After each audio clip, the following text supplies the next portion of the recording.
it's Oh, okay. Upgrade to view. Hey, I'm gonna Rick on and Nita are going speaker. downtown and Laura When?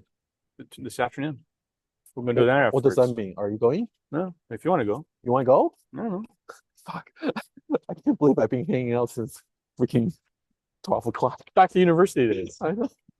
Oh, man, it's being recorded. Yes, Okay. you guys are being recorded. So now I know Okay. how old are you? Oh, No, no, no, no, no, no, no. Bodgan looks older than he is. He's got that maturity going, yes, yes, thing going, yes, yes. the beer and all that. Okay, Okay. so are you able to set up two cameras or? I don't see my other camera this time either somehow. This Okay. time I still have only one camera this time. So the other one I'm gonna just record. Oh, directly? Yeah. Mm-hmm. And later I'm gonna maybe do some editing. Okay.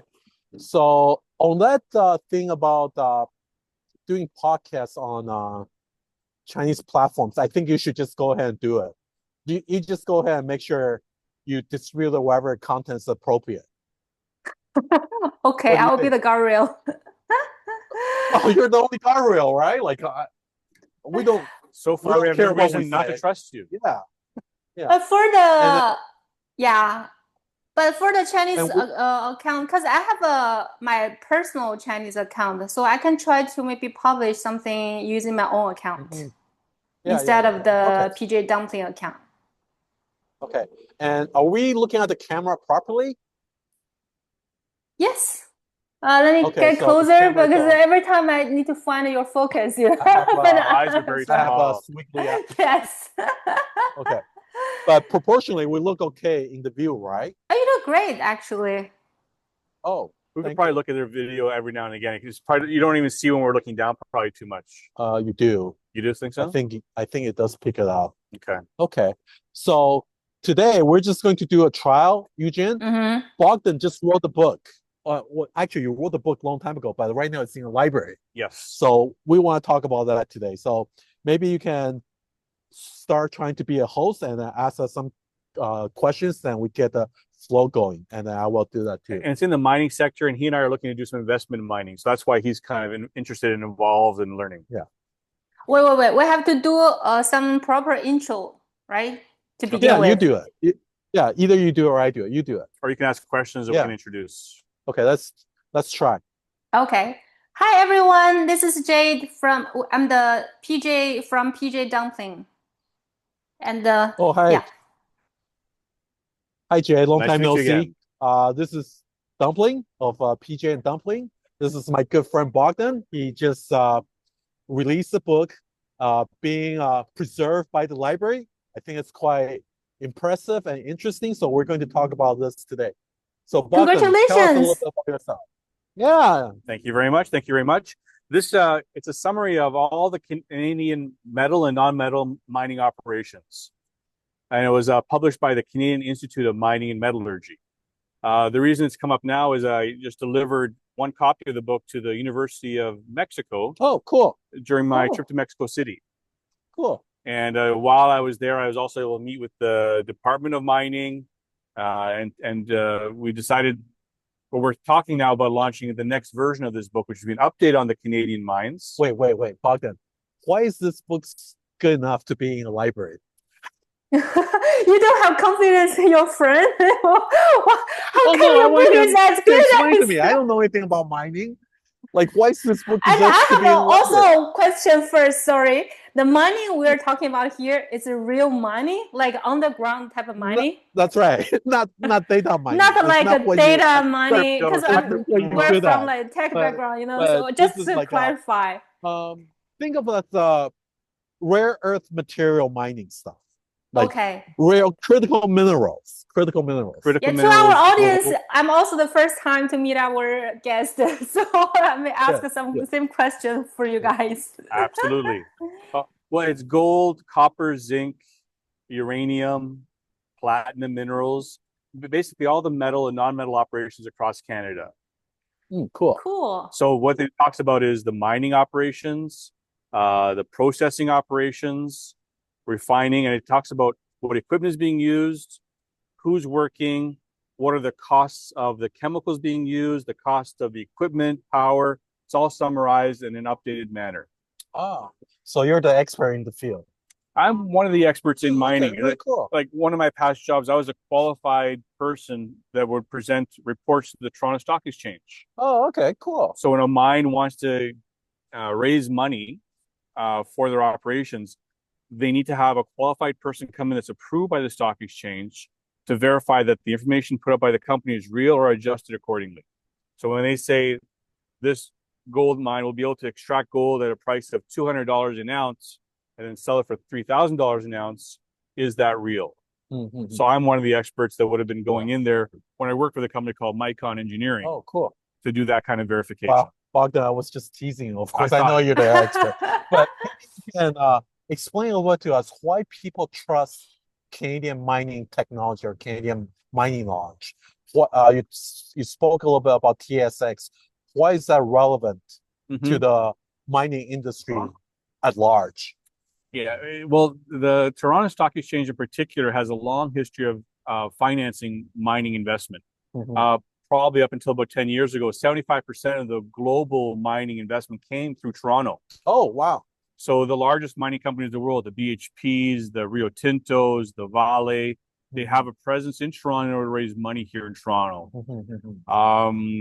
There is other resources now as well in the UK, definitely Australia and New York, and even a little bit in the German market, but long historical track record of bringing this market here in Toronto. And so as a result, Canadian engineers have gone all over the world and are well respected for their technical abilities to do and develop mining projects all around the world.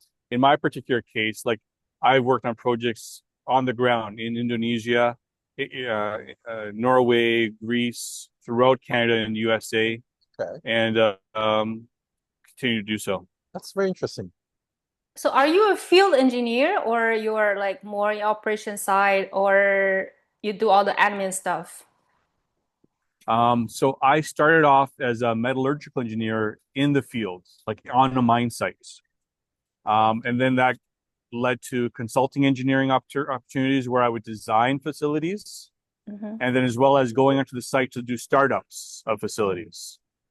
Startup? Well, but we have to put, I think we have to put things into perspective of what startup means in mining industry. Because startups, what Jade and I are familiar with are coders, programmers. Like vibe coding. And we can start with very low money, maybe 2 laptops. But in your case, maybe you can describe what the startup is like in your business. And maybe I'll just take it a few steps earlier. So in the mining sector, you'll first have exploration being done. So a geologist goes out in the field, lives in a tent for the summer, goes and collects rocks from different areas that look interesting to him for a variety of reasons. He'll send them in for analysis. We call it assay. And determine what's the value of the minerals in those rocks? What percentage presence do they have? And if it looks like an interesting deposit, they'll then start doing drill cores. They'll drill. Imagine deep straws being sunk into the ground. And with those recovery of minerals that come out of those straws, they'll be able to develop an underground 3-dimensional map in order to kind of map out what does that ore body look like. With that picture in mind, a mining engineer will come along and then say, okay, based on that kind of size ore body, I can extract it using an open pit mine or an underground mine, and these are what the costs are going to look like. And then where my field of expertise was, I would manage those processes, but more specifically, the processing. The extraction of those valuable minerals, the gold, the copper, the zinc. How much money are we talking about generally? Well, the projects could be like my biggest projects were $2-3 billion. To start up. Yes. Yeah, for startups. Wow. So, and that's like when you got large iron operations, you can't do them on $100 million size because there's just not enough material there to make a proper revenue. On the gold, if it's a gold mine, it could be a $25-30 million project because there's so much value in the gold there. So some of the higher value metals, you can have smaller operations. But Jay, isn't there like recently there's a AI startup company started by a woman. I have forgotten her name. She raised $2 billion on $10 billion valuation with no white paper, no pitch deck, no disclosure of what she's doing. Do you know the story? Well, it sounds so vague. Just a woman and start a Yeah, what kind of look type it of up. You business? can look at AI business. That's all. Like I read about it on and off for the last couple of days, but I just In didn't. China or US, you No, think? in US. In US? Yeah.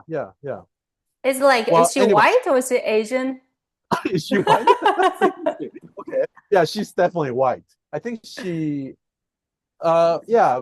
Well, if any listener of this podcast, maybe you can comment below and maybe this could be another topic we talk about next time.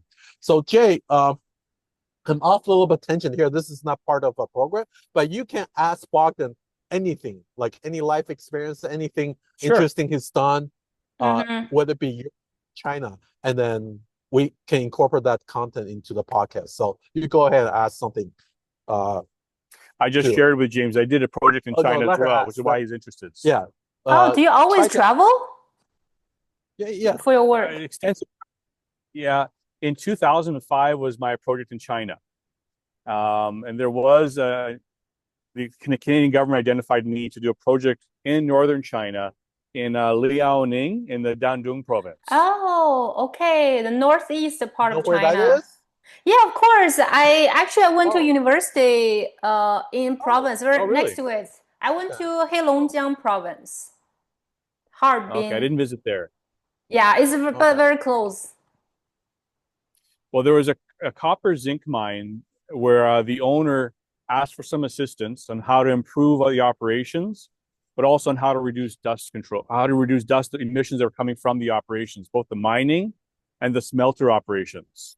And this is China before the Olympics in 2005. So they were very keen on how to reduce dust generally throughout the whole country.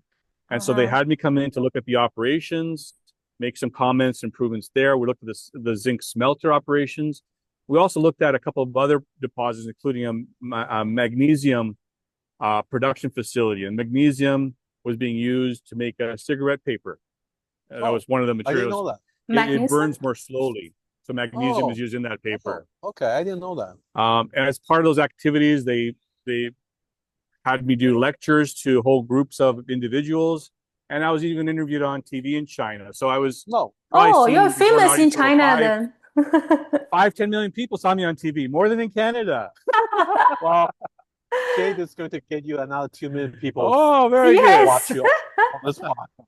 So, maybe you can describe a little bit what you saw there when you look over the river to North Korea. Maybe you can tell a little bit of story about that. So they did. I wonder whether that's still true today or not.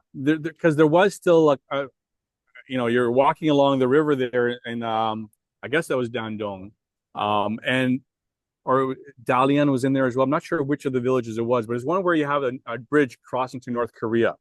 And as we're walking along the river, we saw on the other side of the river on benches and things, there were people in North Korea, smartly dressed, well done hair, smiling and waving to us. From North Korea. From North Korea. So you can see them. We were that close across the river. And I was impressed by how things looked, and that it looked very different from what we had heard back home, generally. But then my tour guide or translator actually confirmed with me, don't believe everything you're seeing right now. And I said, what do you mean? He says, well, take a look at what you see in their factories and the chimneys over there. What do you see? I see, it looks quiet. There's not much happening. And I look at our side, he says. And you look at the Chinese side, and there's smoke and there's factories operating and working and things are actually happening. He goes, yeah, that's the real picture, not what it looks like. Did you take photos? Lots of pictures, yeah. I was able. They let me take pictures. They didn't have any problem with that. And do you mean they were staging? Yeah, they were most likely staging what it looked like. Because there was another situation as well. We ended up going to an area where the Wall of China starts. We're going to go walk along a section of the Wall of China there. And we came to the stairs, and then they said, okay, you have to wait a little bit until it's open. I said, open? Just go up the stairs, don't we? It's 9 o'clock. Why don't we just go? No, we have to wait. So I said, okay, we'll wait. And then 9:30 comes around. Okay, now we can go. So we walk up the stairs and we're walking along a little bit. And then from the other direction, there's these two men walking towards us, kind of almost running.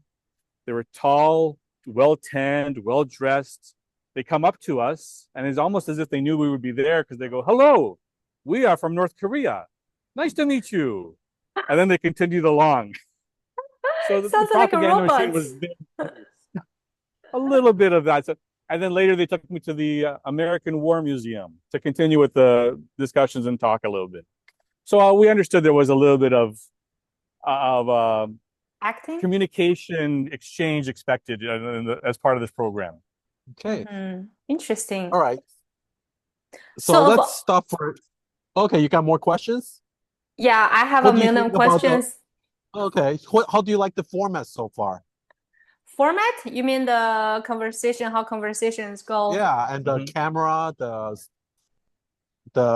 flow. How do you like it so far? I think like from my perspective, you guys look amazing. Like the setup, the whole setup like looks seriously just like no. We're just in front of a Starbucks. We know each other many years. Yeah. I can see the shadows of you guys behind. Okay. Okay. We look bigger. We look bigger. Maybe that's not so good. No, it's good. But like I'm not sure how about the flow because it's our first real round. Yeah, that's totally fine. Yeah. Okay, so what other questions do you have? I'm not prepared, so I'm just asking out of my own personal interest. Like I have a friend who I actually also he works as I think it's a water pollution engineer. I don't know exactly the title, but everywhere he goes, like we travel, and he will also comment on like every river or all the water we've seen. He's the water quality is like this, but I can talk a lot. I mean, for yourself, do you also have this kind of a habit, like wherever you go, you watch the rocks or the mountain in the nature? I want to say, and I try to figure out. Is it like kind of a habit to figure out how these rocks developed in the history and how it became this way? Like, is it kind of thing? Yeah. I would say that, like when we're traveling to Kingston, you see the limestone and the deposits there. Yeah, I'm kind of explaining to my family how the sedimentary rock formed and why it looks like this. Or we're in British Columbia, and you see all the twists and turns of the sediments. That's always interesting to me because you're seeing millions and millions of years over a short image right there. So that has always been interesting to me. I remember as a young kid, as we were walking through the parks, I'd come back at the end of the trip with my pockets full of rocks and minerals I'd pick up. That was always my interest from being a little kid. So that continued. It's pretty cool. Yeah. So recently I came across with some mining professionals. They're geologists, and they use AI tools to estimate the reserves underneath the ground. And what he does is that basically he just takes a couple of news releases from the mining company, and he enters those data into this tool, into the software. And he say he can actually quite accurate to estimate the reserve value of the mines. What do you think about this type of stuff? Like, how does this impact your profession, in your opinion? Any extra tools will help. I mean, there's plenty of areas to go after and to see what the valuations are. I'm sure it'll help pinpoint which ones are worth looking more closely at. Because the reality is, until you've dug out the whole mine, you don't really know what was going to be there. Everything else is a guess in advance. And you just want to be getting a better and better guess until you decided where you're going to put down the $500 million. Yeah. So definitely worthwhile. That kind of a tool sounds very good. AI is going to play a great role in the spectral deposit reviews. The low satellite floats are going to be very useful there too. All kinds of technology developing. I could see that. And the other thing, like in the operations side, I could see a lot of AI tools, how to reduce energy consumption, how to increase throughput. We already have control systems in place. Just the more you have operators being able to use these tools will be useful.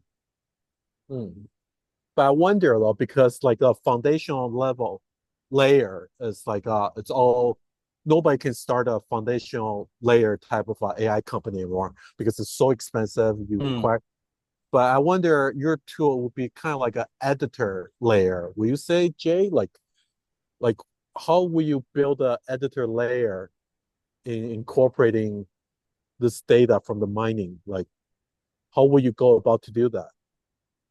How I think all the technology needs to serve for a purpose, right? We need to know what's the real problem they're facing. Like, are you facing some sort of like a performance issue? You want to improve, like, what's the bottleneck in the, let's say, operation or like in terms of time or cost, and which one really matters more, and what KPI you guys are looking at. Like you want to achieve more revenue or you want to just improve the performance, and depends on like what really can help in reality, and then we can work on the solution. Because I feel like AI can do a lot of things, like from different perspectives. And what we cannot just do AI just for AI. We have to solve the real problem, right? So we really need the opinion from the professionals, like what they really want to, what kind of problems they really look to solve. Mhm. But Bogdan, like when you're looking at the mineral deposits, Mm-hmm. are they random in the sense that it could be any elements just deposit in any geological formation or geological structure, or usually there's some sort of a correlationship between uh, materials you're looking for to certain geological form. Like I'm not a geological engineer, but I'm just wondering what the basic knowledge of that is like. Well, we know certain minerals associated with certain minerals. Oh, really? Yeah. So gold It's definitive? Well, there's correlation. But it's proven. There's a correlation. A lot of occurrences over a lot of areas. And then there's different types of deposits. Now, we know chalcopyrite, a copper sulfide ore, tends to be associated with gold. And we'll tend to have a little bit of silver there too. I see. Zinc, lead minerals, and sulfides will have association with the high value goods as well. The nickel deposits in Sudbury, we know they have a lot of association with the gold as well as with platinum minerals too. But is this a rule or knowledge can be universally applied to different assets, or it's just very specifically applied to a Sudbury? No, right across the world, we've seen a lot of these repeat. But then there's new theories coming out all the time as well. Like, for example, one theory out there right now is that a lot of gold that's landed on the Earth has happened after the formation of the Earth. That actually it's extraterrestrial sources. Really? Asteroids, meteorite impacts. True? Well, if you think about it, gold is very dense, very heavy. So when Earth was in the molten state, where would the heaviest minerals go? They would sink deep. So after formation, and a lot of those would have gone elsewhere, but somehow we still have a lot of gold on the surface. So it does kind of make sense that that's one of the sources, not the only one. The other thing we've seen is when you have a meteorite impact, you'll have a crack open up, or there'll be other reasons for cracks to open up within the Earth that then have igneous solutions pass up through the crust, and again delivering gold from below. So it's a bit of both happening. Diamonds, there's no theory of extraterrestrial origin for them, but we know that they occur in certain areas, and we're looking more for certain differential erosion. So we have circular lakes, which are like slices of the carrot-shaped deposits of the kimberlite. If you cut a carrot along the top, you end up seeing a kind of circle of different sizes or ellipse. And it turns out the kimberlite that carries the diamond is a kind of softer rock. So it'll erode more and result in a kind of lake being formed, and we got hard rock around it. So the deposits in South Africa, the deposits in Canada are very similar in that way. So those are some things that we kind of look at. Okay, so is that it's definitely plausible. I think I should, if I want to learn more about it, I should look into it, because it sounds like AI definitely could be a real good tool in identifying the density. I don't know, is that what you use word to describe it, or mineral assembly, deposits. Yeah, I think that they might be able to play a role with some of that, especially depending how low you're flying. Yeah. Because it's about AI is about pattern recognition, right? Right. So if you feed enough data and you combine it with groundwork as well. So there'll be some sampling that you then correlate what your readings are saying to what's on the ground. Because it could be different readings in different areas. You may have to kind of recalibrate, is what I'm kind of thinking. I've yet to see what the technology looks like. And remember, in my case, I'm more on the processing side, but I've got exposure to the other sides too. That's definitely exploration geology that we're talking about. Actually, this is something could be interesting. At one point, we were trying to get into Bitcoin. Oh yeah, right, and the whole cryptosphere. Yeah, and right now is cryptocurrencies are used as what do you call it? Like safe haven currency, or especially for people who live in volatile nations. Yeah. But right now the gold prices has gone up so high. I heard the talk of that gold may be tomorrow's cryptocurrency. Oh, that's a change of what we were talking about before. Because gold's price has been gone up insane. What is the trading at right now? $3,800, $4,200. But crypto is also like Bitcoin is up to about 163,000 as of yesterday. Really? Canadian. I haven't bought. Okay, 163 Canadian. That's around 100,000 US, right? And it was about 168 about 2-3 months ago. So it's at its kind of top end right now. Crypto as well. What it looks like in both cases, they both hold value. Yeah. And they're both going up as there's stability in the world, is what I'm kind of saying now. Whereas it used to be, you'd go to gold when there was instability in the world. So the reason for it is it's still kind of being clarified, but there's definitely a lot more institutions investing in crypto, a lot more than they've ever been investing in the past. So they probably more people are buying gold too, right? And more people are buying gold too. Do you buy any gold, Jay? I buy a little bit piece of a little bit of crypto. A bit of crypto. Okay. She doesn't believe in gold. I believe, but it's getting always getting expensive, and I was like, oh, is it too high now? And it's getting higher and higher and higher. Okay, that's kind of cool. Yeah, they're both up pretty high. Yeah. The story in the mining sector always used to be, the gold is adequately priced when an ounce of gold will buy a good man's suit. That was the rule of thumb out there. So right now at about that's about right. That's about right. How much is the gold an ounce? $4,200 or $3,800? I guess somewhere in there. You buy a nice suit. A very nice suit. Yeah, you buy a nice suit. Very nice. It's not the most expensive suit, but it's a nice suit. Expensive suits. I don't know. If you wear that suit, you can still get a job at investment banking. Yeah, you would. You can do well. A nice little watch and a nice little suit get you a job at investment banking. Yeah. We'll throw in shoes and a belt. Yeah. Okay, but do you have a lot of gold? We don't talk about that. We don't talk about our money. Okay. You? We don't talk about that. Okay. But we believe in it as a value hold. Yes, we do. Yeah. We believe in it. So Bodgan and I, we're hoping we can set up a fund. Yeah. To manage the rare earth minerals generally. So let's see how it goes. We've been theorizing on our investment thesis.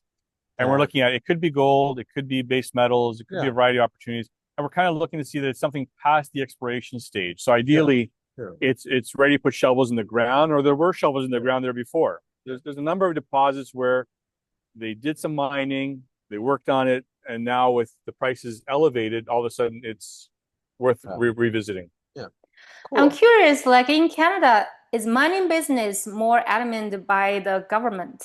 Like, is it more what? Sorry. Like overseen by the government.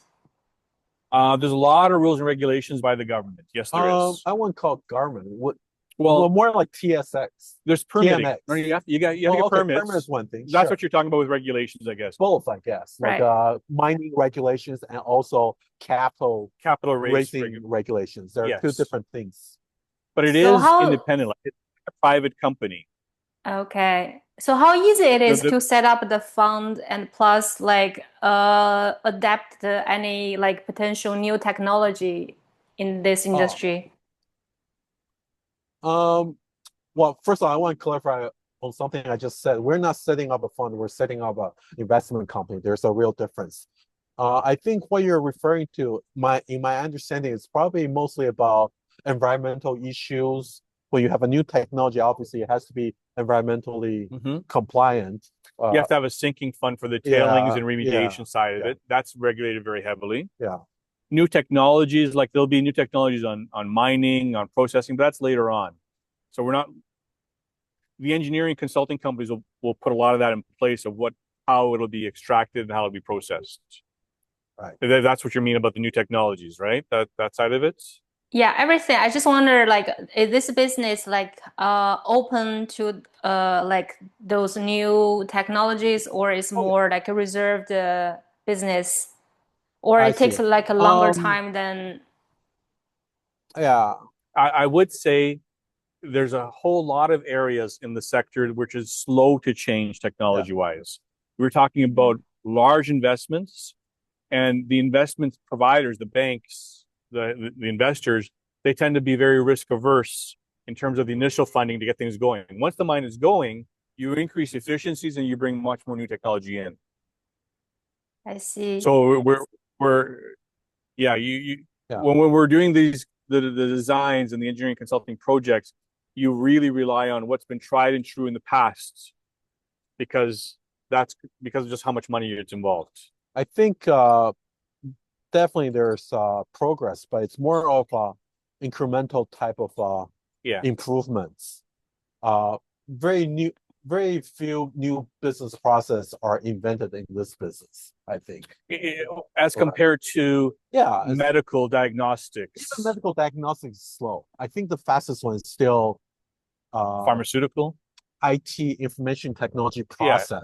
Yeah. It isn't that. Yeah, It isn't that. But even information technology, I don't know. I want to ask your opinion. Even that, in terms of process improvement, I think it's becoming incremental now. It's not like 90s or 2000 or even 80s where as long as you have a new idea on how to exchange data, and it could be a thing. But right now, if you're just talking about exchanging data, there's all kinds of standards you have to follow. You can't really invent how you do a payment transaction anymore. But back in when Elon Musk did his PayPal, back then he could write whatever standard or process he wanted to, but now you can't, right? Because it's not new anymore. No, it's not new anymore. Exactly. So AI, I don't know. Even AI, I feel like it's not easy to start an AI company now because you need so much money.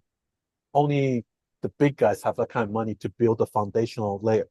Well, I'm guessing applications of AI must be relatively easy to build. Yeah, applications relatively. So somebody's already got the groundwork in place. Now, how do you use it? So this is an opportunity in the mining sector. The mining sector, like many other sectors right now, they're facing a labor crunch. We can't attract enough people as much as we need. There's always been a challenge attracting people, but it's especially true today. So if you can get AI to help multitask, help engineers do more jobs, help the operators do more jobs effectively.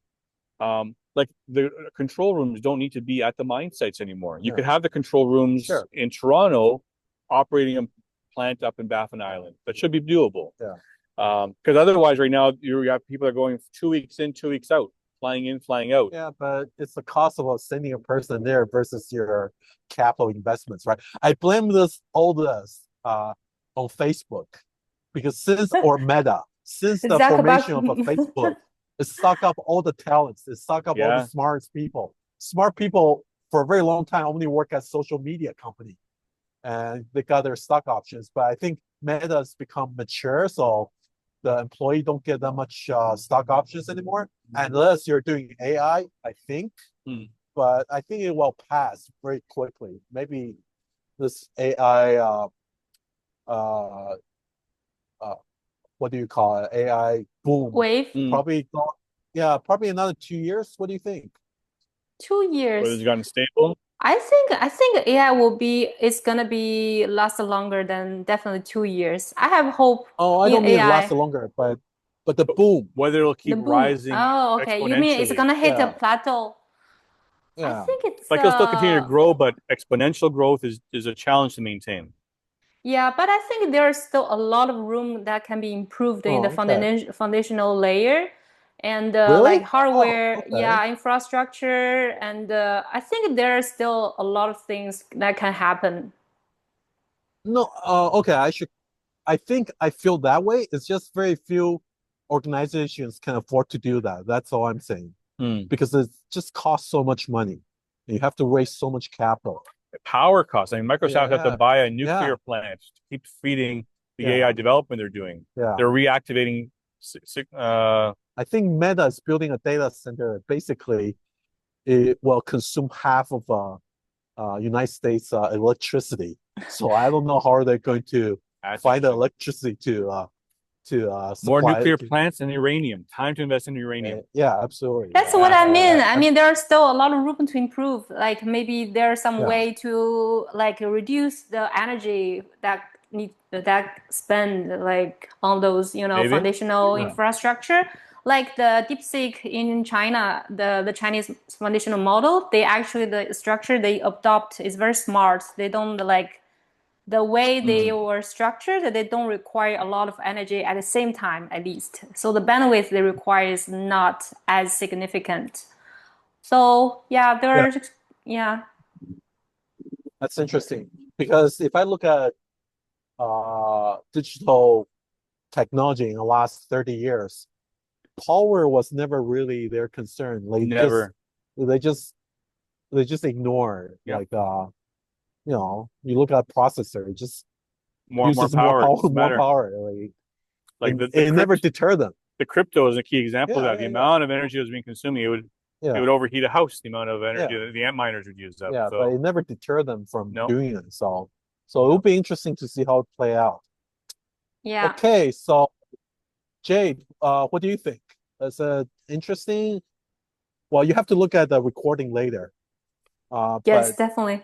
the the format is okay. Like if we have a guest, we do it this way. Do you find this Hmm. visually, acceptable? I think so. Yeah, I like it. Oh, Okay. oh, okay, good. Bogdan, Good Yeah. feedback. Nicely done, sir.